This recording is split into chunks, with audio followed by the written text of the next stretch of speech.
So here we have the Ford B-Max on a 66 plate. I'm going to start off by showing you around the outside of the car, and then we'll hop in and run through some controls on the inside. But from the outside you can see it's a 5-door car with alloy wheels. Let's start off inside the boot and then work our way around the rest of the car from there. So as we approach the boot, you'll see we have reversing sensors, plenty of boot space as well, along with that 60/40 split folding rear seat.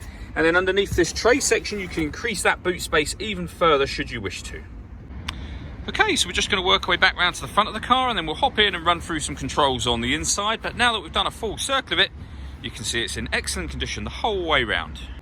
Just briefly before we climb in, I think it's well worth seeing the interior from this exterior point of view. There's plenty to run through on the dashboard, so let's hop in and we'll do that right now. Okay, now that we're inside the car, we're going to start with the dials. On the left-hand side, we have the rev counter, and on the right-hand side, the speedometer. In the middle, you can see the fuel gauge at the bottom, and at the top, the total miles of this car, which are 2004. You can change the information that's displayed there by pressing a button on the end of the indicator stalk for various different bits of trip computer and fuel economy information.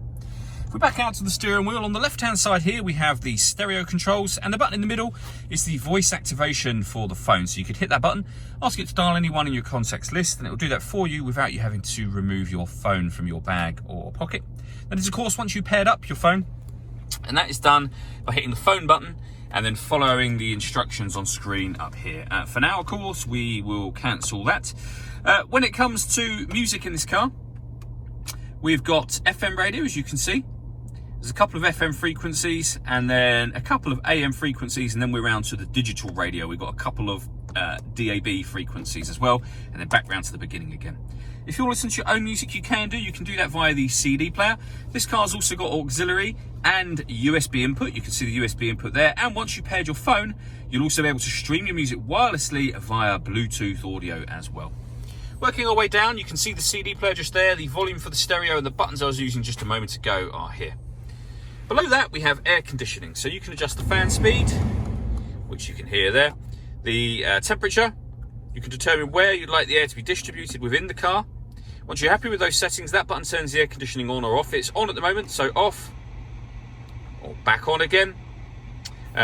You can recirculate the air that's in the car. Hit that button just there. That's a great way of heating it up or cooling it down quickly, depending on the temperature you've set over here. This car has also got a heated front and rear screen, so a proper heated front screen and proper heated rear screen as well. Below that, we have a 12-volt charging socket, as well as the auxiliary and USB input that I mentioned previously, and then a 5-speed manual gearbox. All that leaves me to say is thank you for taking the time to watch this video. If you'd like to come and see the car in person and have a test drive, please feel free to call any of our MJA sites. We'd love to hear from you soon.